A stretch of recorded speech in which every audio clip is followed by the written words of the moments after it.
Atensyon mga SSS members, ngayong January 2, 2026 na, mangyayari na ito. Dapat ninyo malaman para mga benepisyo tuloy-tuloy. Pag-uusapan natin dito sa video. Hold up.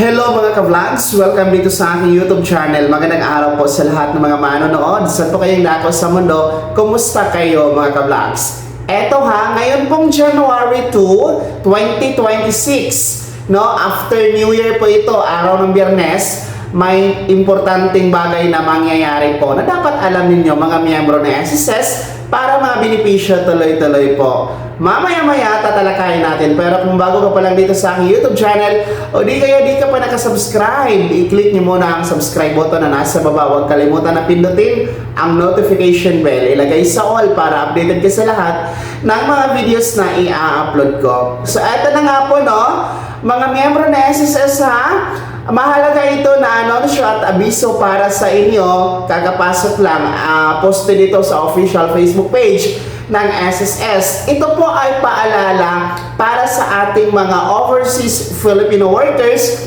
or OFW na mga hindi po nakahulog ng monthly contributions kay SSS simula January hanggang September 2025. Okay? Uulitin ko po, kung hindi po kayo nakahulog ng contributions, mga OFW, mula January hanggang Setyembre nitong taon, 2025, ang deadline po ng inyong pagbabayad, no? Dapat mabayaran nyo yan December 31, 2025. Kaso nga lang po, ang December 31 ay holiday po yan dahil nga po bispiras ng bagong taon. And sinasabi naman ni SSS na kapag yung original petsa ng deadline ay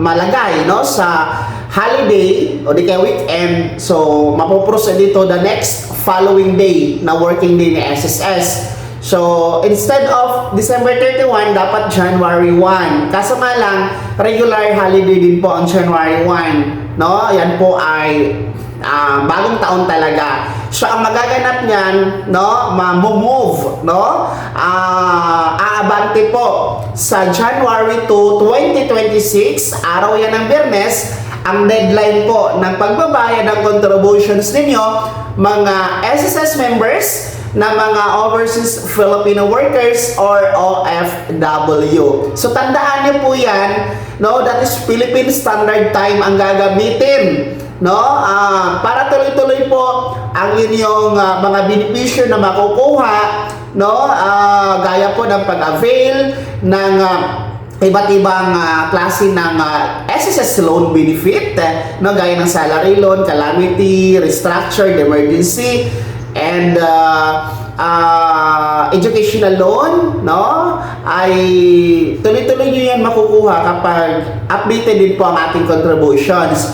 At the same time, yung mga basic na yung mga major talaga na benefits is like sickness benefit, maternity benefit, funeral death benefit, yung atin pong unemployment benefit, no, the pension benefit of course, no, lahat ng yan ay tuloy-tuloy natin po na matatamasa. And of course, since nasa ibang bansa po tayo, protektado po tayo sa SSS. Kasi hindi natin alam ang mga magaganap, di ba po? So, dapat protektado tayo sa pagiging miyembro ng SSS at mangyayari lang po yan kung updated po ang ating contributions o hulog kay SSS. Kaya uulitin ko, tandaan nyo mga overseas Filipino workers or OFW na hindi pa po nakabayad ng contributions simula January 2025 hanggang September 2025, ang deadline po para mahulugan nyo yan, no, ngayon po yung January 2, 2026, araw ng Biyernes,